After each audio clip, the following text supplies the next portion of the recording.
মা আমার বিয়ে ঠিক করেছেন তার 5 বছর ধরে যে ছেলের সাথে অবৈধ সম্পর্ক তার সাথে। কোনোভাবে এটা মেনে নেওয়া সম্ভব না। কখনই মানতে পারবো না এই বিয়ে। রাতের পর রাত যেই মাকে দেখেছি আমার পাশ থেকে উঠে গিয়ে লুকিয়ে লুকিয়ে তার কচি প্রেমিকের সাথে দেখা করেছেন। সব দেখে বুঝেও না বোঝার ভান করেছিলাম। আর সেটাই এখন আমার জীবনে কাল হয়ে দাঁড়িয়েছে। আমি রাখি 12 বছরের মতো হয় আমার বাবা মোহাম্মদ আলী মারা গেছেন। সেই থেকে মা নাজমা বেগম আমাকে আগলে রেখেছেন।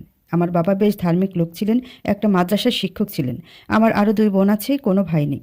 বড় আপুকে বাবাই বিয়ে দিয়ে গিয়েছিলেন। মেজ আপুকে এই বছর কয়েক হয় চাচারা ভালো সম্বন্ধ দেখে বিয়ে দিয়েছেন।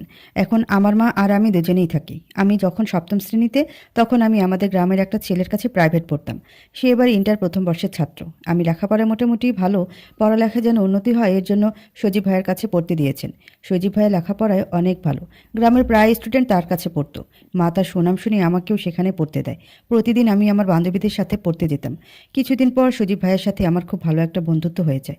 এই যে রাখি, বাড়িতে বসে সব অঙ্কগুলো করবে। আর তোমার আম্মুর কাছে আমার ফোন নম্বর আছে, যদি কোনো সমস্যা হয় আমাকে SMS দেবে। আমি কল দিয়ে তোমাকে বুঝিয়ে দেব। আচ্ছা ভাইয়া। ওই দিন রাত 9টার দিকে ভাইয়ার নম্বর থেকে একটা মেসেজ আসে। কি করো রাখি? হোমওয়ার্ক যেগুলো দিয়েছিলাম সবগুলো করেছো? খুব ভাবনায় পড়ে গেলাম। ভাইয়াকে কি মেসেজের উত্তর দিব নাকি? অনেক চিন্তা ভাবনা করে 1 টাকার 50টা মেসেজ কিনলাম। তারপর ভাইয়াকে উত্তর দিলাম, জি ভাইয়া করেছি সবগুলি। ও, ভেরি গুড। তো রাতের খাবার খেয়েছো? জি ভাইয়া। ওই দিন রাতে ভাইয়ের সাথে আমার এইটুকু কথা হয়।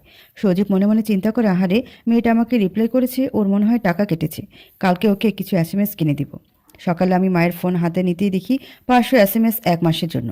আমি কিছুক্ষণের জন্য পাথরের মতো দাঁড়িয়ে রইলাম। আজব, এতগুলো SMS কে দিল? ভুলে আসলো নাকি? আচ্ছা, সজীব ভাইয়া দিছে, কিন্তু তিনি কেন দিবে?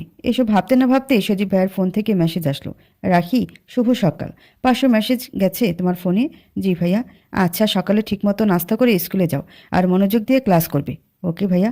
আমি স্কুলে যাওয়ার জন্য উঠোনে নামতেই নজিব ভাইয়া, মানে সজীব ভাইয়ের বড় ভাই সামনে দাঁড়ায়। সামনে দাঁতগুলো বের করে, রাখি কেমন আছো? কই যাও? ভালো। স্কুল ব্যাগ কাঁধে নিয়ে নাচতে যাচ্ছি। যত্ত সব। কিরে রাখি, বাইরে কি? মা, নজিব ভাই আসছে। নাজমা বেগম, ও নজিব, বসো এখানে, আসতেছি আমি। মা, আমি স্কুলে গেলাম। কি রে নজিব, তোর খবর কি? চাচির একটু দেখতেও আসো না? ওই একটু কাজে ব্যস্ত চাচি। হ্যাঁ হ্যাঁ, তোর আবার কি কাজ এত এই বয়সে? সারাদিন টোটো কোম্পানির ম্যানেজারের মতো ঘুরে লেখাপড়া করতি, তাহলে বুঝতাম যে পড়ালেখা করে। এদিকে এসেই বা কী করব? তোমার যে মেয়ে, কথায় প্রচুর ধার। কিছু বলার আগে তেলে বেগুনে এক হয়ে যায়। ছোট মানুষ তো একটু জিদ বেশি। আস্তে আস্তে ঠিক হয়ে যাবে। নজিবের সাথে নাজমা বেগমের কথাবার্তা বাড়তে থাকে। আখিদের বাড়িতে আসলে ঘন্টার পর ঘন্টা পার করে দিত আখির মায়ের সাথে। সজীব আখিকে প্রথম দেখায় পছন্দ করে ফেলে। লেখাপড়ায়ও বেশ ভালো। সজীবের ডায়েরি লেখার অভ্যাস ছিল, কিছু হলে ডায়েরিতে টুকে রাখত। ক্ষেত্রেও তার ব্যতিক্রম হয়নি। আখি, তোমার ওই মায়াবী চোখে আমি হারিয়ে গেছি। তোমার চোখের দিকে তাকিয়ে আমি 1000 বছর কাটিয়ে দিতে পারবো। তোমার বাদামি বর্ণের 2 চোখের মায়ায় পড়ে থাকতে চাই আখি। তোমাকে বড্ড ভালোবেসে ফেলেছি আখি। কিন্তু এখন তোমাকে কিছুই বলবো না। তুমি খুব ছোট। আমারও একটা ক্যারিয়ার আছে। আমিও প্রতিষ্ঠিত হই, তুমিও ভালোভাবে লেখাপড়া করো। একদিন তোমাকে আমার ঘরের বউ করে আনবো। লাল একটা বেনারসি পরে আলতা রাঙা পায়ে আমার ঘরে তুমি আসবে, আমার অর্ধাঙ্গিনী হয়ে। তুমি আমার মনের রানী, তুমি আমার ঘরের রানী। সজীব ডায়েরি লেখা রেখে পড়ালেখায় মনোযোগ দেয়। নিজে নিজের মনকে বলে, হ্যাঁ সজীব, এখন একা নাও, তোমার মন চুরি হয়ে গেছে। এখন তোমাকে অনেক পড়ালেখা করতে হবে, তারপর ভালো কিছু করতে হবে। আমার স্কুল শেষ হলে প্রতিদিন আমি বান্ধবীদের সাথে সজীব ভাইয়ের কাছে পড়তে যেতাম। ভাইয়া সব সময় আমার খোঁজ খবর নিত। প্রতিদিন আমাদের SMS-এ কথা হতো। এইভাবে প্রতিদিন চলতেছিল। আমি 7ম শ্রেণী থেকে 8ম শ্রেণীতে উঠি। এবারে আমার রেজাল্ট অনেক ভালো হয়। সজীব ভাইয়া বলেছিল রেজাল্ট ভালো হলে আমাকে গিফট দিবেন। তাই হলো। ভাইয়া আমাকে কলম, কাগজ, পেন্সিল, রাবার, সাথে আরও মাথার চুল বাঁধার জন্য 10টি ব্যান্ড দিয়েছিল। গিফট পেতে কার না ভালো লাগে? আমারও সেদিন খুব ভালো লেগেছিল। ক্লাস 8-এ ওঠার পর কয়েকদিন পড়তে যেতে পারিনি, জ্বর ছিল। সজীব ভাইয়া আমার জ্বরের কথা শুনে আমাদের বাড়িতে আসে আমাকে দেখতে। আমি যা যা পছন্দ করতাম ভাইয়া তার সাধ্যের মধ্যে কিনে এনেছিলেন। যতই পছন্দের জিনিস আনুক না কেন, জ্বরের সময় সবই তিতা লাগে। সেদিন সজীব ভাইয়া আর নজিব ভাইয়া মুখোমুখি হয়। ভাইয়া, তুই এখানে? এমনি আখিকে একটু দেখতে এলাম। ওষুধপত্র তো আমি এনে দিছি। আখিকে আর চাচির সাথেও একটু কথা ছিল। নজিব বলল। সজীব বলল, ও আচ্ছা। সজীব নজিবকে দেখে খুব চিন্তিত অবস্থায় বাড়িতে আসে।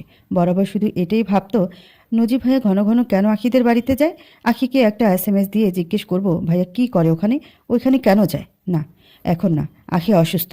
সুস্থ হোক, পড়তে আসলে আখিকে সাবধান করতে হবে। আমার ভাই তো, আমি জানি তার স্বভাব কেমন। 5-6 দিন লেগেছিল আমার সুস্থ হতে। সজীব ভাইয়া প্রতিদিন আমাকে একবার করে দেখে যেত, কিন্তু যখনই আসতো নজিব ভাইয়ের সাথে দেখা হতো। এমনকি সন্ধ্যার পরে আসলেও দেখতেও নজিব ভাইয়া বসে বসে আম্মুর সাথে কথা বলছে। বড় ভাইয়ের জন্য সজীব ভাইয়া কিছু বলতো না, কিন্তু মুখে নজিব ভাইকে দেখে তার একটা বিরক্তির ছাপ দেখা যেত। সুস্থ হয়ে যখন ভাইয়ের কাছে পড়তে গেলাম, তখন ভাই আমাকে জিজ্ঞেস করলো, আচ্ছা আখি, আমার বড় ভাই তোমাদের বাড়িতে কি থাকে সারাক্ষণ? সবসময় বলতে কতক্ষণ পর পর আসে, রাত দিন নেই তার কাছে। শোনো আখি, একটা কথা বলি, ভাইয়াকে তোমাদের বাড়িতে বেশি আসতে দিবে না। ও কেমন তা আমি ভালো করে জানি, সাবধান। ভাইয়া, একটা কথা বলবো? বলো। আপনার বড় ভাইকে আমার একটু সহ্য হয় না। সারাদিন আমাদের বাড়িতে এসে আমার সাথে গুজুর গুজুর ফুসুর ফুসুর করে আর পান চিবোয়। আপনার ভাইয়ের কোনো কাজ নেই? মাঝে মাঝে আমার খুব বিরক্ত লাগে। আবার আপনার বড় ভাই, তাই বেশি কিছু বলি না। শোনো, তুমি ভাইয়া থেকে সাবধানে থাকবে, আর তোমাদের বাড়িতে ওরে বেশি আসতে দিবে না। ওকে ভাইয়া, এখন পড়ায় মনোযোগ দাও। স্কুল প্রাইভেট পড়ে ক্লান্ত শরীর নিয়ে বাড়িতে ঢুকতে দেখি নজিব ভাই এসে হাজির। পেছন থেকে ডাক দিয়ে জিজ্ঞেস করলো, কিরে আখি, কই গেছিলা? নাচতে গেছিলাম, দেখেন না কাঁধে স্কুল ব্যাগ। আপনি কেন আসছেন এখানে? বাড়িতে কাজ নেই? আমাদের বাড়িতে এসে বসে থাকেন, ঘরের মধ্যে ঢুকলে আপনার খবর আছে। বলি আমি ভিতরে গিয়ে দরজা আটকে দিলাম। দরজা আটকে ভিতরে গিয়ে মাকে ডাক দিলাম, মা, ও মা, মা। কি হলো, এত চিৎকার করে ডাকছিস কেন? মা, নজিব ভাই ঘন ঘন আমাদের বাড়িতে আসে কেন? ওনারা আমার সহ্য হয় না। কেন, ও কি তোরে কামড়ায়? ওরে নিয়ে তোরা তো মাথা ব্যথা কেন? যা, কাপড় চোপড় ছেড়ে খেয়ে নে। তো সে না আসলে কি হয়? ওরে দিয়ে টুকটাক কাজ করানো যায়। জ্বালা দিস না তো, ওর সাথে তুই কথা না বললেই তো হয়। আমার কথা বলতে বইয়ে গেছে। উনি তো 32টা দাঁত বের করে আমার সাথে জোর করে কথা বলতে আসে। যা তো সামনে থেকে। আমি সবসময় নজিব ভাইয়ের সাথে খারাপ ব্যবহার করতাম। এদিকে সজীব ভাইয়ের সাথে আমার প্রতিদিন SMS-এ কথা হতো। আমাদের বাসায় কারেন্ট ছিল না। অন্যের বাড়ি থেকে মোবাইলে চার্জ দিয়ে আনতাম। মা মাঝে মাঝে আমাকে প্রশ্ন করতো, হ্যাঁ রে আখি, মোবাইলটা তো নতুন, এত তাড়াতাড়ি ব্যাটারি শেষ হয়ে যায় কেন? কিভাবে বলবো? মনে মনে একটা ভয় ঢুকে যায়। মা যদি একবার জানতে পারে আমি সজীব ভাইয়ের সাথে SMS-এ প্রতিদিন কথা বলি, তাহলে তো আমাকে শেষ করে দিবে। সজীব ভাইয়াকে বলবো, দেখি ভাইয়া কি বলে। ভাইয়ার সাথে প্রতিদিন কথা বলতে বলতে কেমন যেন একটা মায়ায় আটকে গেলাম। আচ্ছা, ভাইয়া কি আমাকে ভালোবাসে? যদি ভালোবাসে তাহলে তো বলতো, তাই না? ধুর, কি সব চিন্তাভাবনা করছি। ভাইয়া এমনি খোঁজখবর রাখে, ভালোবাসলে বলতো না। আর এসব চিন্তাভাবনা করা যাবে না। ভাইয়ার কাছে পড়তে গেলে বলে দিই, ভাইয়া আমি আর SMS-এ রিপ্লাই দিতে পারবো না, আমার সমস্যা আছে। কী সমস্যা?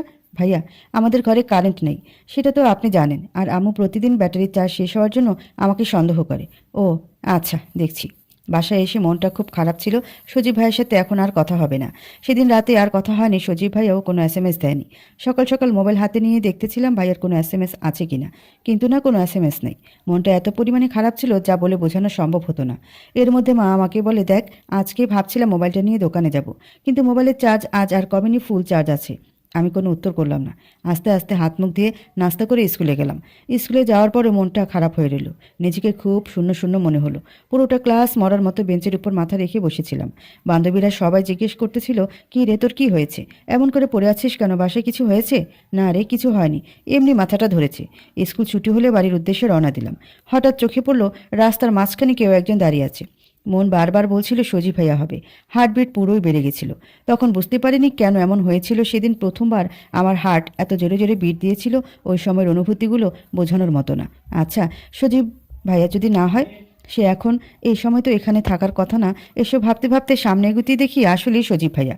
ভাইয়া আমাকে দাঁড় করায়, আর আমার বান্ধবীরাও সজীব ভাইয়ের কাছে পড়তো, তো ওরাও ভাইয়াকে সম্মান দেখিয়ে সামনে চলে যায়।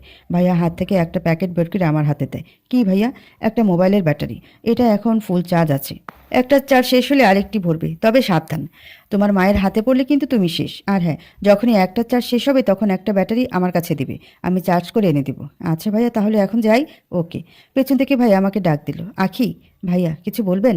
না মানে বলছিলাম, কাল রাতে একবারও কি আমাকে মিস করেছিলে? আমি মাথায় একটু নিচু করে জানি না বলে মুস্কি একটা হাসি দিয়ে দিলাম তোর। সজীব আখির যাওয়া দেখে নিজেও মুস্কি মুস্কি হাসে। বাসায় গিয়ে ফ্রেশ হয়ে চিন্তা করে কালকে একটা দিন আখির সাথে কথা বলিনি। মনে হয়েছে কতদিন কথা হয়নি। আচ্ছা, আখি যদি আমার জীবন থেকে হারিয়ে যায় ভেবেই কেমন যেন কষ্ট হচ্ছে। ওকে হারানোর যন্ত্রণা অনেক কষ্টের হবে। খুব ভালোবাসি আখি তোমাকে। এভাবে প্রতিদিন আমাদের SMS-এ কথা হতো। চার্জ শেষ হলে ভাইয়াকে একটা ব্যাটারি দিয়ে দিতাম। ভাইয়া চার্জ দিয়ে হয়তো স্কুলে যাওয়ার সময় বা প্রাইভেট পড়তে গেলে চার্জ করে এনে দিত। একদিন সজীব নজিবকে জিজ্ঞেস করে, আচ্ছা ভাইয়া, তুই সারাদিন আখিদের বাড়িতে কি করিস? তোর কোনো কাজকাম নাই নাকি? বাসায় এত কাজ, আব্বা একলা পারে? তুই বড় ভাই, একটু তো আব্বার হাতে হাতে হাত লাগাতে পারিস। সজীবের কথা শুনে নজিবের মাথায় রক্ত উঠে যায়। সজীব নজিবের গালে একটা চড় দিয়ে বলে, তুই করতে পারিস না আব্বার সাথে কাজ? সারাদিন বই নিয়ে লালাচাড়া করিস। কোন কাজে লাগে তোকে? আর শোন, আমি যেখানে খুশি চাই তোর জানা দরকার আছে? ছোট, সবসময় ছোটর মতো থাকবি। সজীব আর কিছু বলে না, একরাশ অভিমান নিয়ে পড়ার টেবিলে ধপাস করে বসে পড়ে। এদিকে নজিবের মা সব দেখেও চুপচাপ দাঁড়িয়ে থাকে। সেও নজিবকেই সাপোর্ট করে। সে চায় সজীব এখন লেখাপড়া ছেড়ে সংসারের হাল ধরুক। কিন্তু সজীব লেখাপড়া ছাড়াই কিছুই বোঝে না। কয়েকবার সজীবকে লেখাপড়ার জন্য বাসা থেকে বকাচকা দিয়ে বের করে দিয়েছিল, কিন্তু সজীব ওর কথায় অনড়, যে করেই হোক লেখাপড়া ছাড়বে না। আর আমার খরচ আমি নিজেই বহন করি, প্রাইভেট পড়িয়ে। যা টাকা হয় তাতে আমার নিজের খরচ হয়ে যায়, বরং আরও পারলে সংসারেও মাঝে মধ্যে টুকটাক কিনে দিই। তাহলে কেন আমি পড়ালেখা ছাড়বো? আমি শেষ পর্যন্ত লেখাপড়া করব। রাতে ঘুমালে সহজে আমার ঘুম ভাঙত না। আমার ঘুম ছিল গভীর খুব। রাতে কেউ আমাকে এ রুম থেকে ও পাশে রুমে নিয়ে গেলেও আমি কোনো টের পাবো না। হঠাৎ একদিন রাতে আমি খুব খারাপ একটা স্বপ্ন দেখি। স্বপ্ন দেখে ভয় পেয়ে আমি মা বলে চিৎকার দিয়ে উঠে বসে পড়ি। অন্ধকারে কিছুই দেখা যাচ্ছে না। পাশে হাত দিতেই দেখি মা নেই। আমি মা বলে আরও জোরে চিৎকার দিলাম। চিৎকার শুনে পাশের রুম থেকে মাকে আসতে দেখলাম। মা আমার কাছে এসে আমাকে জড়িয়ে ধরে জিজ্ঞেস করছে, কী রে, কী হয়েছে? আমি কাঁদতে কাঁদতে বললাম, মা তুমি কইছিলা আমি একটা ভয়ঙ্কর স্বপ্ন দেখেছি। মা মাথায় হাত বুলিয়ে দিচ্ছে আর বলছে, স্বপ্ন তো স্বপ্নই হয়, এতে ভয় পাওয়ার কিছু নেই। কান্না থামা, পাশে আছি আমি। তখন আস্থাভাবে খেয়াল করেছিলাম পাশের রুম থেকে জানালা থেকে ঠাস করে কিছু একটা নিচে পড়ল। আমি শব্দ শুনে ভয়ে লাফিয়ে উঠলাম। মা, ও মা, পাশের রুম থেকে যেন কিসের শব্দ আসছে। মা একটু বিব্রত হয়ে জবাব দিল, বিড়াল হবে। ভয় পাস না, তুই শুয়ে পড়, আমি তোর মাথায় হাত বুলিয়ে দিচ্ছি। মাকে সেদিন শক্তভাবে জড়িয়ে ধরে ঘুমিয়ে গেছিলাম। আর সেদিন ছিল মায়ের প্রতি ভক্তি শ্রদ্ধার শেষ দিন। আর কখনো মাকে জড়িয়ে ধরি শুইনি। আমি কখনো মায়ের সাথে মন খুলে কথা বলিনি, একদম চুপচাপ হয়ে গেছিলাম। সেদিন রাতে স্বপ্ন দেখার পর থেকে আমার মনে অন্যরকম একটা আতঙ্ক তৈরি হয়েছিল। পরের দিন রাতে ঘুম আর আসে না। চোখ বন্ধ করলেই রাতের ভয়ঙ্কর স্বপ্ন আমার চোখে ভাসে। গরম থাকা সত্ত্বেও ভয় গায়ে কাঁথা দিয়ে মুখ ঢেকে নিয়েছিলাম। মা ভেবেছিল আমি ঘুমিয়ে গেছি। মাকে দেখি মা আস্তে আস্তে আমার পাশ থেকে উঠে যাচ্ছে। ভেবেছি হয়তো বাইরে গেছেন নিজের ব্যক্তিগত কাজে, কিন্তু না, মায়ের কোনো খবর নেই। এদিকে আমার ভয় আস্তে আস্তে বাড়তে থাকলো। আমি উঠে বিছানায় বসলাম, তখন পাশের রুম থেকে মায়ের কথার আওয়াজ পেলাম। শুধু মায়ের কথার আওয়াজ না, আরও একজনের কণ্ঠ কানে ভেসে আসতেছিল। তখন ভয়ের থেকেও বেশি আগ্রহ জন্মে গেছে পাশের রুমে কী হচ্ছে সেটা দেখার জন্য। আমি আস্তে আস্তে বিছানা থেকে নামলাম। মোবাইলের একটু আলো জ্বেলে বা টিপে টিপে দরজার কাছে গিয়ে দাঁড়ালাম। ভিতর থেকে মায়ের কথার আওয়াজ স্পষ্ট শোনা যাচ্ছে। অনেকক্ষণ দাঁড়িয়ে থেকে বুঝতে পারলাম এটা আসলে কেউ নয়, এটা নজিব ভাইয়া। আমার পুরো শরীর কাঁপতেছিল, হাত পা একদিকে ঠান্ডা হয়ে যাচ্ছে, অন্যদিকে রাগ আর ঘৃণায় শরীর অচেতন হয়ে আসছে। মনে হচ্ছে এখনই নিচে পড়ে যাব, কিন্তু শুধু মনে হওয়ায় সীমাবদ্ধ না। তখন কি হয়েছিল আমার মনে নেই। সকালে চোখ খুলতেই দেখি আমার হাতে স্যালাইন দেওয়া পাশে ছোট বোন বসেছিল। ছোট আপুকে দেখে আমি আস্তে আস্তে বলি, আপু তুমি এখানে? কি করব, মা ভোর রাতে ফোন দিল তুই নাকি মাথা ঘুরিয়ে পড়ে গেছিস, তোর উপর নাকি জিনের আসর লাগছে, আজে বাজে স্বপ্ন দেখিস, ঘুমের মধ্যে হাঁটিস, এই জন্য নাকি তোর অবস্থা খারাপ, রাত থেকে তোর কোনো হুঁশ নেই। আমি আপুর কথাগুলো শুনে চুপ করে রইলাম। কিছু বলার ভাষা নেই। মা আর কত কিছু বলবে আল্লাহ ভালো জানে। যে মহিলা এত জঘন্য হতে পারে সে এটুকু বলতে পারে। ভাবতে ভাবতে চোখের কোণায় পানি জমা হয়েছে। আপু আমার চোখে পানি দেখে সান্ত্বনা দিচ্ছে। আরে পাগলি, কান্না করিস না, ভয় পাওয়ার কিছু নেই। ডাক্তার বলেছে এমনি শরীর দুর্বল, এর জন্য এমন হয়েছে। তবুও মা গেছে কবিরাজকে ডাকতে। সীমা আপুকেও বলেছি ও এসে পড়বে এক্ষুনি, কিছু হবে না তোর। আপু দেখো, আমার কিছুই হয়নি, কবিরাজকে ডাকার কোনো দরকার নেই। ভয়ঙ্কর স্বপ্নের কথা বলছিস তোরা? স্বপ্নের চেয়ে বাস্তবে যা দেখেছি তা আরও ভয়ঙ্কর, যা কখনো জীবন থেকে মোছা যাবে না। আর এই স্বপ্ন যদি না দেখতাম তাহলে হয়তো এই জঘন্য একটা রাতের সাথে পরিচয় হতো না। আল্লাহ এই দিনটি দেখানোর জন্যই আমার ঘুম কেড়ে নিয়েছিল। এসব ভাবতে ভাবতে আমার চোখে বারবার পানি চলে আসে। কোনোভাবে চোখের পানি আটকাতে পারছি না। কী রে, কী বিড়বিড় করছিস? আপু আমার কোনো আশ্রয় লাগেনি, আর ভয়ঙ্কর স্বপ্ন বলতে কোনো ভূত পেতনিও দেখিনি। আরে কান্না করিস না, সব ঠিক হয়ে যাবে। কতক্ষণ পরেই বড় আপু এসে পড়ে। আপু এসে আমাকে জড়িয়ে ধরে কান্না জুড়ে দেয়। কপালে চুমু দিয়ে, কী হয়েছিল তোর? তোকে কতবার বলেছি ভালো মতো একটু খাওয়া দাওয়া কর, কোনো কথা শুনিস না তুই, সারাদিন টোটো করে ঘুরিস। আমি আপুকে জড়িয়ে ধরে ইচ্ছে মতো কান্না করি। মায়ের পরে আমার বড় আপুকে স্থান দিয়েছিলাম। আপুর বুকে মাথা রেখে কান্না করে একটু হলেও শান্তি লাগছিল। চিৎকার দিয়ে মায়ের কথা বলতে ইচ্ছে করছিল, কিন্তু কিছু করার নেই। এক তো আমার কথা বিশ্বাস করবে না, দ্বিতীয়ত দুলাভাইদের কানে গেলেই আপুদের শ্বশুরবাড়ির লোকেরা শুনলে আপুদের সংসার নিয়ে টানাটানি হবে। পাশে গ্রামের একজন কবিরাজ নিয়ে আসে মা।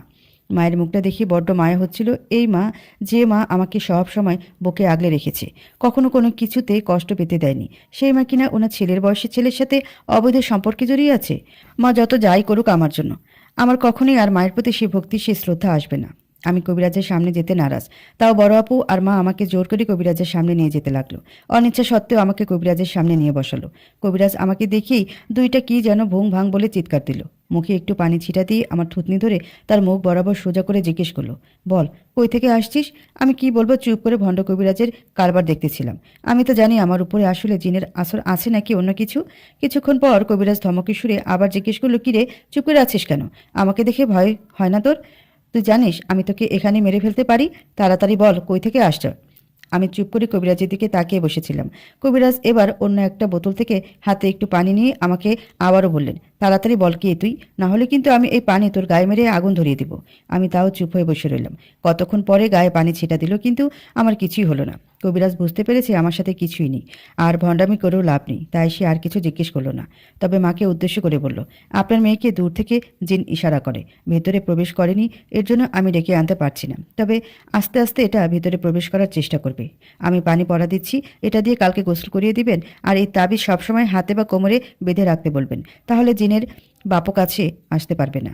মা ওনার কথায় মাথা নাড়ল। কবিরাজকে মা 1000 টাকা দিয়ে বিদায় দিল। মা কালো সুতো এনে তাবিজটা মাদুলির মধ্যে ভরে আমার কোমরে বেঁধে দিল। বড় আপু নাস্তা এনে নিজ হাতেই খাইয়ে দিল। কতক্ষণ পর সুজি ভাই আসলো আমাকে দেখতে। ভাইয়াকে দেখে আমার চোখ ছানাবড়া হয়ে গেল। ভাইয়া এখন তো কলেজে থাকার কথা, এখানে কেন? ভাইয়া আপনি কলেজে যাননি? গিয়েছিলাম, একটা ক্লাস করে চলে আসছি। তুমি অসুস্থ আর আমি শুনে সেখানে আর থাকতে পারি, ছুটে চলে আসছি তোমাকে দেখতে। ও কিছু না। কি হয়েছিল তোমার? না ভাইয়া, এমনি মাথা ঘুরিয়ে পড়ে গেছিলাম। তোমাকে বলছি না ঠিকমতো খাওয়া দাওয়া করবে, কথা শোনো না কেন তুমি? সবই তো ঠিক ছিল, তবে না কিছু না। আচ্ছা ভালো থেকো, নিজের খেয়াল রেখো। আমার কাল পরীক্ষা আছে, পড়তে হবে। সজীব ভাইকে দেখে মনে একটু সাহস পেলাম, ভালো লাগছিল। কিছুক্ষণের জন্য মায়ের বিষয়টা ভুলেই গিয়েছিলাম। তবে মজার বিষয় হলো, আপুরা যে কয়দিন এখানে ছিল, নজিব ভাইয়া একবারের জন্য বাড়ির সীমানাও আসেনি। 3 দিন থেকে আপুরা চলে যায়। ভাগিনা ভাগ্নিকে নিয়ে এই 3 দিন ভালোই দিন চলছিল। আপুরা চলে যেতে না যেতেই নজিব ভাইয়া বাড়িতে হাজির। আমার সামনে পান চিবিতে চিবিতে 32টা দাঁত বের করে বলল, আখি তুমি কেমন আছো? শুনলাম তুমি নাকি খুব অসুস্থ। শয়তানটাকে দেখে আমার মাথায় রক্ত উঠে গেছে। ইচ্ছে করছিল একটা ছুরি এনে ওর পেটে ঢুকিয়ে দিই। রাগ কন্ট্রোল করে ওনাকে কোনো জবাব না দিয়ে দরজা আটকে ঘরে চলে গেলাম। রাতে আমি মায়ের পাশে শুয়েছিলাম।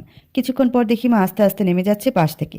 মা ভেবেছে আমি ঘুমিয়ে গেছি, কিন্তু ঘুম কি আর হবে? কাঁথা মুড়ি দিয়ে বালিশে মুখ ডুবিয়ে শব্দ ছাড়া কান্না করতে করতে কখন যে ঘুমিয়ে গেলাম টের পেলাম না। দিনের পর দিন যেতে থাকলো, আর কত দিন মায়ের এই পরকীয়া সহ্য করব? এবার সত্যি সত্যি আমি ডিপ্রেশনে চলে যাচ্ছি। দোলাভাইদের কানে এসব গেলে আপুদের সংসারের সমস্যা হবে, সবাই থু থু করবে। সে ভয়ে আর আপুদের বলি না, নিরূপে সহ্য করছি, কিন্তু আমি যে খুব ক্লান্ত আর পারছি না। মনে মনে সিদ্ধান্ত নিলাম সজীব ভাইয়াকে তার ভাইয়ার কথা বলবো। নীরবে সহ্য করছি, কিন্তু আমি যে খুব ক্লান্ত আর পারছি না। মনে মনে সিদ্ধান্ত নিলাম সজীব ভাইয়াকে তার ভাইয়ের কথা বলবো। সারা রাত কাঁদতে কাঁদতে চোখের পানিতে ভেজা বালিশে কখন যে ঘুমিয়ে যাই টের পাই না। সকালে মাথায় হাজার চিন্তা নিয়ে স্কুলের দিকে রওনা করলাম। স্কুলে এখন আর মন বসে না, আগের মতো আর মন নেই।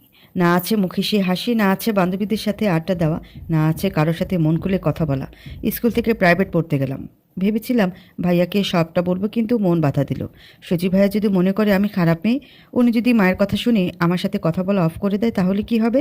আমি তো ওনার সাথে কথা না বলে থাকতে পারবো না। এসব চিন্তা করতে করতে আর বলা হয়নি। সবাই তো পর হয়ে গেছে। সকল দুঃখ কষ্টে যার বুকে মাথা দিয়ে কষ্টগুলো লুকিয়ে রাখতাম, সে মা আজ কাছে থাকতেও মনের দিক থেকে অনেক দূরে। আর ভাইয়াও যদি আমার সাথে কথা বলা অফ করে দেয়, তখন আমি কই যাব? আমার তো বেঁচে থাকার চেয়ে মরে যাওয়াটাই অনেক ভালো। কি হলো আখি, তোমার কি কিছু হয়েছে? না ভাইয়া, কিছু না। তাহলে এমন চিন্তিত লাগছে কেন? কই কই না তো। এমনি ভাইয়া, শরীরটা খুব খারাপ লাগছে। সজীব বুঝতে পারে আখির কিছু হয়েছে, যার জন্য আখি ভয় পাচ্ছে। সাহস দিতে হবে। শোনো আখি, আমার মনে হয় তোমার কিছু হয়েছে। তুমি না বললেও আমি তোমার মুখ দেখে বুঝতে পারি। যা হয়েছে আমার কাছে নাই বলো, ঠিক আছে, কিন্তু নিজেকে শক্ত করো। সামনে তোমার পরীক্ষা, ভালো রেজাল্ট করতে হবে। কেউ কারো জন্য না, স্বার্থের জন্য নিজের আপন লোকগুলো অনেক সময় পর হয়ে যায়। কেউ আপন না, তাই তুমি নিজে শক্ত হও। কে কি করলো, কে কি বললো, সেদিকে তাকানোর কোনো দরকার নেই। আমি ভাইয়ার কথাগুলো শুনে একটু হলেও সাহস পেলাম। মনে মনে নিজেকে ধিক্কার দিলাম। আমি কিছু দেখিনি, আর কিছু জানি না। আমি আমার নিজের মতো করে নিজেকে নিয়ে বাঁচবো, আবার আগের মতো হয়ে যাব। আমি তো কিছু বন্ধ করতে পারবো না, কিছু বলতেও পারবো না। তাহলে অন্যায় করবে একজন আর কষ্ট পাবে আরেকজন, কোনো মানেই হয় না। আস্তে আস্তে নিজেকে সামলে নিয়েছি এখন। আর আগের মতো কষ্ট হয় না, বলতে গেলে পাথর হয়ে গেছি। তবে মায়ের সাথে কথা হতো খুব কম। মায়ের থেকে নিজেকে গুটিয়ে নিয়েছি। প্রয়োজন ছাড়া কখনো কথাই বলি না। মা অবশ্য অনেক বুঝিয়েছে, কিন্তু আমার ওনাকে দেখলে কেমন যেন ঘৃণা লাগতো, কথা বলার ইচ্ছে হতো না। এইভাবে দেখতে দেখতে আমার অষ্টম শ্রেণীও শেষ। মোটামুটি ভালো একটা রেজাল্ট হয়। নবম শ্রেণীতে সজীব ভাইয়া নিজে গিয়ে ভর্তি করায়। এদিকে ভাইয়াও ইন্টার পাস করে অ্যাডমিশন টেস্টের জন্য পড়াশোনা শুরু করে। ভাইয়ার ইচ্ছে ছিল ঢাকা গিয়ে লেখাপড়া করবে। এর জন্য ভাইয়া একদিন বিকালে ভাইয়া আমাকে একটা এসএমএস দেয়, আখি একটু নদীর ঘাটে আসতে পারবে?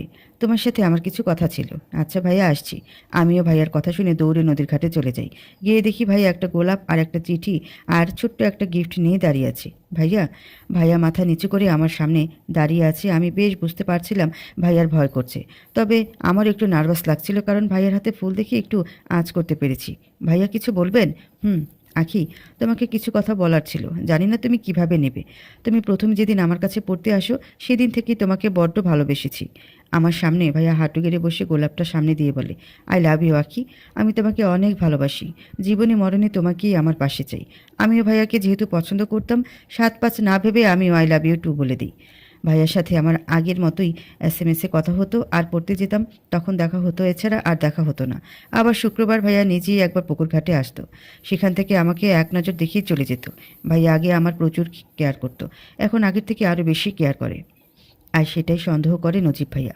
আখি আখি, বাইরে আসো তো একটু। বাইরে গিয়ে দেখি নজিব ভাইয়া, তোমার সাথে আমার কথা ছিল। আমার সাথে আপনার কি কথা? যা যা জিজ্ঞেস করছি সেটাই বলো। সজীবের সাথে তোমার কি সম্পর্ক? কি সম্পর্ক মানে? সে আমার প্রাইভেট টিচার। প্রাইভেট টিচার নাকি অন্য কিছু? এসব ফালতু কথা বলতে আসছিস কেন? কি সমস্যা? নিজে যেমন অন্যকেও তেমন মনে করস? শোন, আর কোনোদিন আমার কাছে এইসব আজেবাজে কথা বলতে আসলে তোর খবর আছে। তোকে দেখলে আমার গা জ্বলে। নজিব আখির কাছে কোনো উত্তর না পেয়ে মনে মনে ভাবতে থাকলো কি থেকে কি করা যায়, কি করলে ওদের সম্পর্কে জানতে পারবো। অনেক চিন্তা ভাবনা করে বাসায় যায়। গিয়ে সজীবের পাশে বসে। সজীব তখন পড়তে ছিল। সজীব ওর বড় ভাইকে ওর রুমে দেখে একটু চমকে যায়। আবার কি ঝামেলা তৈরি করবে? ও তো ঝামেলা ছাড়া আমার সাথে কথা বলে না। কী রে ভাইয়া, কিছু বলবি? না মানে একটা কথা বলতে আসছি। কিভাবে যে বলি, বলে ফেল। আসলে এতদিন আমি তোর সাথে অনেক অন্যায় করে ফেলেছি, মাফ করে দিস। আমি আমার ভুল বুঝতে পারছি। এখন থেকে ভালো হয়ে যাব। আজ থেকে আমরা ভাই ভাই আর ঝগড়া করব না। তুই মনোযোগ দিয়ে পড়ালেখা কর। আমি এখন থেকে তোর দিকে খেয়াল রাখবো। এখন থেকে আমরা বন্ধু, আবার ভাই। সত্যি ভাইয়া? হ্যাঁ রে, সত্যি। সজীব পড়ার টেবিল থেকে উঠে বসে নজিবকে জড়িয়ে ধরে। কিছুক্ষণ পর নজিব বলে, আচ্ছা আমি একটু বাজারে যাচ্ছি, তোর কিছু লাগবে? না ভাইয়া, তেমন কিছু লাগবে না, তবে আমার মোবাইলে একটু চার্জ নেই। তুমি একটু চার্জ দিয়ে আনলে আমার আর যেতে হতো না, সেই সময়টুকু পড়তে পারতাম। নজিব মনে মনে ভাবে, এত দেখছি মেঘ না চাইতেও জল। দে, আমি দিয়ে নিয়ে আসবো। সেদিন নজিব মোবাইল নিয়ে সজীবের মোবাইল পুরো ঘেটে ঘুটে সব দেখে ফেলে। আখি সজীবের সবগুলো এসএমএস বসে বসে পড়ে আর মোবাইলে ছবি তুলে রাখে। বাসায় এসে নজিব কিছু বলে না। পরের দিন সকালে নজিব আখির মাকে ফোন দেয়। চাচি, মেয়ের কোনো খবর রাখো? কেন, কি হয়েছে? তোমার মেয়ের সজীবের সাথে সম্পর্ক আছে। কি আজে বাজে কথা বলছিস? তুই কি আমার মেয়ের নামে বদনাম দিতে চাস? চাচি, তুমি আমাকে এমন মনে করো? এই শোন, আমার মেয়ের নামে আর একটাও যদি বাজে কথা বলিস তাহলে তোর মুখ আর দেখাবি না। নজিব আখির মাকে কিছু বোঝাতে পারল না। আখির মা বিশ্বাস তো করলই না, আর ও নজিবকে ঝাড়ি দিয়ে ফোন কেটে দিল। নজিব চিন্তায় পড়ে যায় কীভাবে বোঝাবে। অনেক ভাবতে ভাবতে আবার সজীবের কাছে যায়। মা আমাকে ডেকে জিজ্ঞেস করলো, এই তোর কি সজীবের সাথে কোনো সম্পর্ক আছে? সত্যি করে বলবি, তোকে দিয়ে যেন আমার মান ইজ্জত নষ্ট না হয়। আমি মনে মনে বলি, যার নিজেরই কোনো ইজ্জত নেই সে আবার অন্যের ইজ্জত নিয়ে চিন্তা করে। এই কথা তোমাকে নিশ্চয়ই নজিবা বলছে? হ্যাঁ, সকালে আমাকেও জিজ্ঞেস করছে আমার সজীব ভাইয়ের সাথে কি সম্পর্ক থাকবে। পড়ালেখা ছাড়া তার সাথে আমার কোনো পছন্দ নেই। আমিও বিশ্বাস করি নাই, তবে যদি কখনো শুনি এমন কিছু তাহলে পড়ালেখা বন্ধ করে একদম বিয়ে দিয়ে এই ঘর থেকে বিদায় দিব। আমি মায়ের যাওয়ার দিকে যেয়ে ভাবতেছিলাম, এখন নজিবা কি কি চাইছে? ও এখন হঠাৎ আমার পেছনে লাগলো কেন? নজিব সজীবের কাছে গিয়ে জিজ্ঞেস করে, আচ্ছা তো রাখির সাথে কোনো সম্পর্ক আছে? না ভাইয়া, কি সম্পর্ক থাকবে ওর সাথে? আমার কোনো সম্পর্ক নেই। ও জাস্ট আমার কাছে প্রাইভেট পড়ে। দেখ, আমার কাছে মিথ্যা বলে কোনো লাভ নেই। আমি তোর মোবাইল থেকে তোর সব এসএমএসগুলো দেখেছি। আর আমিও আখিকে পছন্দ করি, তুই আমার ছোট ভাই। তুই পছন্দ করলে তোর জন্য আমি তোদের মাঝখান থেকে সরে যাব। তাই যা সত্যি সেটাই বল। হ্যাঁ ভাইয়া, আমি আখিকে পছন্দ করি। শুধু পছন্দ না, আমি ওকে ভালোবাসি। আর আজ হোক কাল নিজের পায়ে দাঁড়িয়ে ওকে বিয়ে করে নেব। ও আচ্ছা, আমি তোদের পাশ থেকে সরে যাব। তুই আমার একটা মাত্র ছোট ভাই, তোর জন্য আমি এতটুকু করতে পারি। নজির সজীবকে অনেক সান্ত্বনা দিয়ে অনেক ভরসা সাহস দিল। অনেক ভাবনা চিন্তার পরে সন্ধ্যার পর আমি মাকে বললাম, মা একটু সজীব ভাইয়াকে আসতে বলো, আমার কাল পরীক্ষা আছে। 2 অঙ্ক বুঝি না, ভাইয়াকে বলো এসে অঙ্ক দুটো করে দিতে। মা আমার কথা মতো ভাইয়াকে ফোন দিল। ভাইয়াও আম্মুর ফোন পেয়ে দ্রুত আমাদের বাড়িতে চলে আসে। কি হয়েছে আখি, কালকে তোমার পরীক্ষা? আমাকে আগে কেন বলেনি? হুট করে এভাবে জরুরি তলব কেউ করে? আরে ভাইয়া, পরীক্ষা টরীক্ষা কিছু না, জরুরি কথার জন্য ডেকেছি। ও, খারাপ কিছু হয়েছে? ভাইয়া, কালকে নজিব ভাইয়া আমাকে ফোন দিয়েছিল। ফোন দিয়ে বলছে আপনার সাথে আমার সম্পর্ক আছে, কিন্তু মা বিশ্বাস করেনি। ভুলেও নজিব ভাইয়ার সাথে কিছু শেয়ার করবেন না। সজীব নিজের কপালে হাত রেখে বলে, হায় আল্লাহ, কি বলো এসব? আমার ভাইকে তো সব আমি বলে দিয়েছি, এখন কি হবে? আর ভাইয়া নাকি তোমাকে পছন্দ করে, আর আমি সত্যিটা বললে সে নাকি সরে যাবে। আল্লাহ ভালো জানেন সামনে কি হতে চলেছে। সজীবের চোখ লাল হয়ে আছে।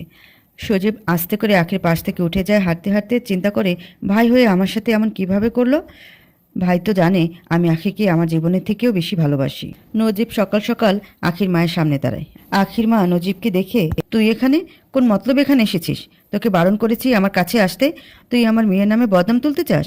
না গো চাচি, প্রমাণ নিয়ে এসেছি। মানে? নজিব আখির মায়ের সামনে সজীবের বলা সব কথা রেকর্ড করে আনে, আর সেই রেকর্ড শোনায়। মা আমার কাছে এসে কোনো কথা না বলে চুলগুলো ধরে যা তা গালিগালাজ শুরু করে।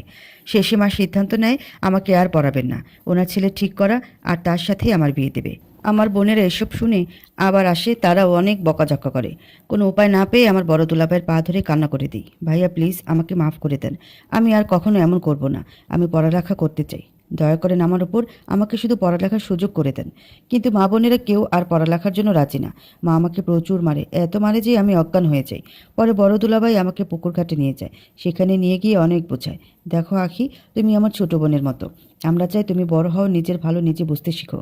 এখন তোমাকে আমি যদি নিয়ে যাই, সেখান থেকে তুমি যদি কোনো অঘটন ঘটাও, তখন আমার মান ইজ্জত থাকবে? সত্যি দুলাভাই, এমন কিছু করব না, আপনার পায়ে পড়ি আমাকে লেখাপড়ার সুযোগ দিন। সামনে আমার এক্সাম, তারপর টেনে উঠবো। প্লিজ এমন করেন না, দয়া করেন। আর আমার বা আমাদের কারোরই প্ল্যান নেই পালিয়ে যাওয়ার। আমাকে আমার দুলাভাই প্রতিজ্ঞা করায় আমি আর সজীব ভাইয়ের সাথে কথা বলবো না। আমিও সেটাই মেনে নিই। দুলাভাই মাকে আর আপুদের বোঝে। বড় আপু আসার সময় আমাকে তাদের বাসার সাথে করে নিয়ে যায়।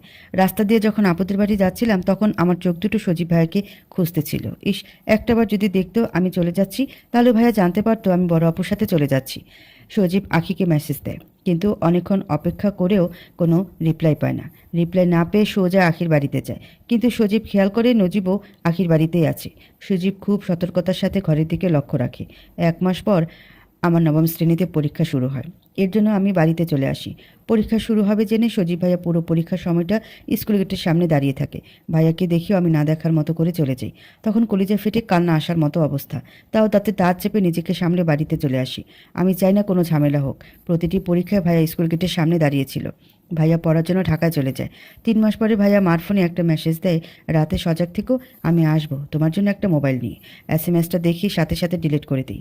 আমি আমার বিছানার সাথে থাকা জানালাটা হালকা করে খুলে রাখি। সজীব চারদিকে ভালোভাবে তাকায়, সতর্কতার সাথে আখির বিছানায় ছুঁড়ে দিয়ে দৌড় দেয়। আখি মোবাইলটা পেয়ে দ্রুত লুকিয়ে ফেলে। লুকিয়ে লুকিয়ে সজীব ভাইয়ের সাথে আগের মতো আবারও SMS-এ কথা হতো। মা জানতো যে আমি সব ভুলে গেছি, এর জন্য আর কিছু বলতো না। সজীব ভাইয়া বাড়িতে আসলে আমার সাথে দেখা করতে চায়। কিভাবে যাব কোনো উপায় পাই না। আমার এক চাচাতো বোনকে বুঝিয়ে বলে পুকুর ঘাটে গিয়ে দাঁড়াই, আর সেখানেই ভাইয়ার সাথে 5 মিনিটের মতো কথা হয়। কিন্তু কিভাবে যেন নজিব ভাইয়া দেখে ফেলে, সাথে সাথে মায়ের কাছে বিচার দেয়। মা আমাকে প্রচুর মারধর করে, আর এবার সিদ্ধান্ত নিয়ে নেন আমার বিয়ে দিবেন, তাও নজিব ভাইয়ার সাথে। কিন্তু আমি এটা কোনোভাবে মেনে নিতে পারবো না। তাই আমিও বলি, যেহেতু নজিব ভাইয়ের সাথেই বিয়ে দিবে, তাহলে সজীব ভাইয়া কী দোষ করেছে? আমরা দুজন দুজনকে ভালোবাসি। নজিব ভাইয়ের থেকে সজীব ভাইয়া লেখাপড়া, বুঝ জ্ঞান সবার থেকে এগিয়ে। কিন্তু না, আমার মায়ের একটাই কথা ছিল, আমি যা বলবো তাই হবে, কারো বাপের সাধ্য নাই এ কথা ফেলে দেওয়ার। নজিব সজীবকে গিয়ে তুমুল মারে, যাতে ও খুব দ্রুত বাড়ি থেকে চলে যায়। নজিব ভাইয়ের বাবা মাও চায় সজীব ভাইয়াকে সরিয়ে দিতে, তবুও ভাইয়া যায় না। আপুদের কাছে মায়ের অবৈধ সম্পর্কের কথা বললে আপুরা উল্টো আমারে মারে। আমি নাকি নিজের দোষ থাকতে মায়ের নামে অপবাদ দিই। দোলা ভাইরাও এবার আমার উপর খেপে যায়। কেউ আমার একটা কথাও আর শোনেনি। আমাকে মা একদম ঘরবন্দি করে কারোর সাথে কথা বলতে দেয় না, এমনকি বাইরের আলো বাতাস যেন চোখে পড়ে না। নজিব এটাও জানতে পারে আখির কাছে মোবাইল আছে, জানার সাথে সাথে আখির মায়ের কাছে বলে দেয়। মা আমার ঘরে এসে মোবাইলটা খুঁজে বের করে একদম ভেঙে ফেলে।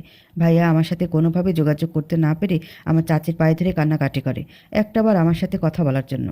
সজীব ভাইয়ের কান্না দেখে চাচির মন গলে। মা ঘরে আমাকে সহ তালা মেরে চাচির কাছে চাবি দিয়ে নজিব ভাইয়াদের বাসায় যায়। তখন চাচি তালা খুলে আমাকে পেছনে নিয়ে যায়, আর সেখানে সজীব ভাইয়াও থাকে। সজীব ভাইয়া কাঁদতে কাঁদতে আমার হাতে ধরে বলে, প্লিজ আখি, তুমি এই বিয়েটা করো না, যেভাবে হোক SSC পরীক্ষা পর্যন্ত সামলাও। আমি তোমাকে অনেক ভালোবাসি, আর যদি মনে হয় সম্ভব না আটকানো, তাহলে আমি তোমাকে নিতে আসবো, তুমি চলে আসবে। আর আখি, সাবধানে থেকো, খাবারগুলো দেখে শুনে খেও। তোমার মা আর আমার মা মিলে কালো জাদু করতে গেছে তোমাকে বশে আনার জন্য। আচ্ছা ভাইয়া, আমি চেষ্টা করব। আমিও আপনাকে অনেক ভালোবাসি, প্লিজ আপনি আমাকে এখান থেকে নিয়ে যান। আমি কখনোই নজিব ভাইয়াকে বিয়ে করতে পারবো না। আখি, তোমাকে আরেকটি কথা বলতে চাই, জানি না তুমি কিভাবে নেবে, তবে এটা তোমার জানা খুব দরকার। এতদিন সম্পর্ক শেষ হয়ে যাবে এটার ভয়ে তোমাকে কিছু জানাইনি। কি? ভাইয়ের সাথে তোমার মায়ের অবৈধ সম্পর্ক আছে। আমি সেদিন তোমাকে খুঁজতে এসে নিজ চোখে দেখেছি। তারপর থেকে যতদিন বাড়ি থাকতাম প্রায় প্রায় তোমাকে খোঁজার জন্য আসতাম, আর একই কাহিনী আমার চোখে পড়ে। ভাইয়া, আপনি এটা জানতেন আগে থেকেই? তুমিও জানতে? আমি আরও আগেই জানতাম। তাহলে কেন আমাকে বললে না? বলতাম, কিন্তু সম্পর্ক যদি শেষ হয়ে যায় এর জন্য বলিনি। যদি আপনি খারাপভাবে নেন আর যদি কথা না বলেন এর জন্য। কি বলো আখি এসব? আমি তোমাকে ভালোবাসি, তোমার ভালো খারাপ দুইটাই দেখা আমার দায়িত্ব। আর যাই হয়ে যাক, আমি তোমাকেই ভালোবাসি আর তোমাকেই চাই। তোমার আপুদের জানাও, জানিয়েছি, তারা উল্টো আমাকে মেরেছে আর বলেছে নিজের দোষ ঢাকতে আমি মাকে বদনাম দিচ্ছি। মাও অনেক মেরেছে আর বলেছে বিয়ে করলে নজিব ভাইয়াকেই করতে হবে। এদিকে চাচি এসে আমাকে আবার ঘরে বন্দি করে দেয় আর সজীব ভাইয়াকে আশা দেন মাকে বোঝাবেন। বাড়ির খাওয়া আমি বন্ধ করে দিই, না খেয়ে থাকি বললেই চলে, কিন্তু 2-3 দিন পর আমার কি যেন হয়ে যায়, পুরো মায়ের বশে চলে আসি। মা যা বলে তাই করছি, সজীব ভাইয়ের কথা মনেই পড়ে না। এদিকে আমার বিয়ের খবর সবাইকে জানানো হয়। সামনের শুক্রবার নজিব ভাইয়ের সাথে আমার বিয়ে। সজীব আখির বিয়ের কথা শুনে দ্রুত আখির চাচির কাছে যায়। আখির চাচির পায়ে ধরে বলে, প্লিজ চাচি, আপনি এই বিয়েটা আটকানোর ব্যবস্থা করেন। চাচি, আমি আখিকে অনেক ভালোবাসি। চাচিকে একটু বোঝান যাতে আখির মাকে বোঝায়। চাচার কথা আখির মা ফেলতে পারবে না। সজীবের কান্না দেখে আখির চাচিও কেঁদে দেয়। আখির চাচাকে আখির মায়ের কাছে পাঠায়। আখির চাচাকে আখির মা সাফ সাফ জানিয়ে দেয় সে যা করছেন ঠিক করছেন, তার মেয়ে, সে যা তার সাথে বিয়ে দিতে পারে না। আখির চাচা আখির মায়ের কথায় খুব অপমান বোধ করেন, তাই তিনি আর এই বিষয়ে কথা বাড়ায়নি। আখির ফুপুরা তারাও এই বিয়েতে রাজি না, কেউ বিয়েতে উপস্থিত হবেন না, সেটা আখির মাকে ধুয়ে মুছে পরিষ্কার করে জানিয়ে দিয়েছেন। আখির মাও কম না, পুরো জেদ নিয়ে মেয়ের বিয়ের তোড়জোড় করছেন। সজীব আবারও আখির চাচির পায়ে ধরে, তবে বিয়ে আটকানোর জন্য না, আখির সাথে একটু কথা বলার জন্য। আমাকে চাচি তাদের ঘরে নিয়ে গেলেন। গিয়ে দেখি সজীব ভাইয়া কান্না জড়িত কণ্ঠে বলে, আখি প্লিজ তুমি বিয়েটা করো না, বিয়েটা করো না, আমি তোমাকে খুব ভালোবাসি, চলো এক্ষুনি এখান থেকে পালিয়ে যাই। বলেই ভাইয়া আমার হাত ধরে টেনে নিয়ে যেতে চায়, কিন্তু আমার কাছে ভাইয়াকে তখন খুব অসহ্য লাগছিল। আমি একটা ঝটকা দিয়ে ভাইয়ার হাত ছাড়িয়ে আনি আর ভাইয়াকে যা তা বলছি, মানে আমি কি বলছি সেদিন আমার কিছু মনে নেই। শুক্রবার আমার বিয়ে হওয়ার কথা ছিল, কিন্তু মা আমার বুদ্ধিমানি করে। যদি চাচারা ফুপুরা বিয়েতে বাগড়া দেয়, ঝামেলা তৈরি করে, এর জন্য সে বৃহস্পতিবার রাতে গোপনে বিয়ের কাজ শেষ করেন। আমার বিয়ে হয়েছে শুনে সজীব ভাইয়া সেদিন রাতেই বাড়ি থেকে চলে যায়। বিয়ের কাজ শেষ হওয়ার সাথে সাথেই সজীব ভাইয়ার কথা আমার মনে পড়ে যায়। সাথে সাথে আমি কান্না জড়িয়ে দিই। আপুরা আমার কান্না থামাতে আসে, যা হওয়ার হয়ে গেছে, কেঁদে কোনো লাভ নেই। নজিব আমার স্বামী আর নজিবকেই আমাকে মেনে নিতে হবে। কিসের স্বামী? আমি স্বামী বলে ওকে মানি না, কোনো দিনও মানব না। বড় আপু বলে উঠল, দেখ আখি, মেয়েদের বিয়ে একবারই হয়, বারবার না, সুতরাং পাগলামি করে লাভ নেই। অনেক করেছিস, তোদের আমার আর দরকার নেই। যা তো চোখের সামনে দিয়ে, যা ক্ষতি হওয়ার আমার হয়েছে, তোদের তো আর কিছু হয়নি। আমাকে একদম সান্ত্বনা দিতে আসবি না। তোরা যা, তোদের স্বামী সন্তান নিয়ে সুখে থাক। পরের দিন আবার আনুষ্ঠানিকভাবে সবাইকে ডেকে ছোট একটা অনুষ্ঠান করা হয়, কিন্তু আমার কোনো আনন্দ ছিল না, শুধু আফসোস হচ্ছে কেন ভাইয়ের সাথে গেলাম না। নিজেকে অনেক অপরাধী মনে হচ্ছে। সজীব ভাইয়ের শেষ কথাগুলো শুধু কানে বাজতে থাকে, প্লিজ আখি, আমাকে ছেড়ে যেও না, ভাইয়াকে বিয়ে করো না, আমি তোমাকে খুব ভালোবাসি, চলো পালিয়ে যাই। তোমার চাচা আমাদের বিয়েতে রাজি, আমাদের বৈধ বিবাহ হবে, তুমি চলো আমার সাথে আখি। বাসর ঘরে নজিব ভাইয়া আমার কাছে আসার অনেক চেষ্টা করে, কিন্তু আমি চিল্লাপাল্লা করে বেরিয়ে আসি। বড় আপু খুব রাগ নিয়ে আমাকে ধমক দেয়। আমার পিরিয়ড চলে আর আমার অনিচ্ছার বিরুদ্ধে বিয়ে হয়েছে, তাই আমার বিষয় আর কেউ নাক গলাতে আসবে না। বড় আপু আমাকে মারতে আসে, তখন নজিব এসে আপুকে থামায় আর বলে, থাক আপু, ছেড়ে দেন ওকে, ওর মতো থাকতে দেন। পরে আমি আমার ভাগিনা ভাগ্নিকদের কাছে গিয়ে ঘুমাই। 3 দিন নজিব আমাদের বাড়িতে ছিল, আমি আর নজিবের কাছে যাইনি, ভাগিনা ভাগ্নিদের সাথে ছিলাম। 3 দিন পর নজিব ঢাকা চলে যায় কাজের জন্য। এদিকে সজীব ভাইয়ের সাথে আমি কোনো যোগাযোগ করি না। কিভাবে যোগাযোগ করব? আমি তো অপরাধী, আর আমার বিয়ে হয়ে গেছে, ভাইয়া কি আমাকে ক্ষমা করবে? ভাবতে ভাবতে দিন এভাবে চলে যায়। নজিব আমার কাছে ফোন দেয়, আমি তেমন কথা বলি না, জোরপূর্বক 2-1টা কথা বলতাম, আর সব কথা মা বলতো। সারাদিন নজিব ভাইয়ের সাথে ওনার কথা হতো, আমি কিছু বলতাম না। মাঝে মাঝে অনেক হাসি আসতো, কিভাবে জীবন ওলটপালট হয়ে গেছে। 3 মাস পর নজিব ঢাকা থেকে বাড়িতে আসে। এবারও সেম কাহিনী হয়। মা আমাকে অনেক বকাঝকা করে আমাকে চেহারা দেখার জন্য বিয়ে করেছি, হ্যান ত্যান অনেক কথা। আমাকে এত কথা বলছো কেন? নজিবের জন্য যদি তোমার এতই দরদ, তাহলে তুমি থাকো না, এতদিন তো ছিলে। এই কথা বলার সাথে সাথে মা আমাকে চুলের মুঠি ধরে অনেক মারে। চুপচাপ মার সহ্য করে গেছি, তাও হার মানিনি। কয়েকদিন পর আমার শাশুড়ি আসে আমাকে তাদের বাড়ি নিতে। পিঠা বানাবে, তাই আমাকেও নিয়ে যায়। আমার যাওয়ার ইচ্ছে ছিল না, তবুও যাই। সজীব ভাইয়া কই আছে যদি একটু খোঁজ পেতাম। ওইখানে যাওয়ার পর আমার ননদকে জিজ্ঞেস করি, আচ্ছা মনি, তোমার সজীব ভাইয়া কই? ভাবি, ভাইয়া কালকে আসছে, কিন্তু মা মানা করেছে তোমার সামনে পড়তে কথা বলতে। আচ্ছা ভাবি, এমন কথা মা কেন বলছে? তখন মনে মনে একটু আনন্দ হয়। ভাইয়াকে একটু যদি দেখতে পারতাম। এর মধ্যে সজীব ভাইয়া রুম থেকে বের হয়ে আমার সামনে থেকে মাথা নিচু করে চলে যায়।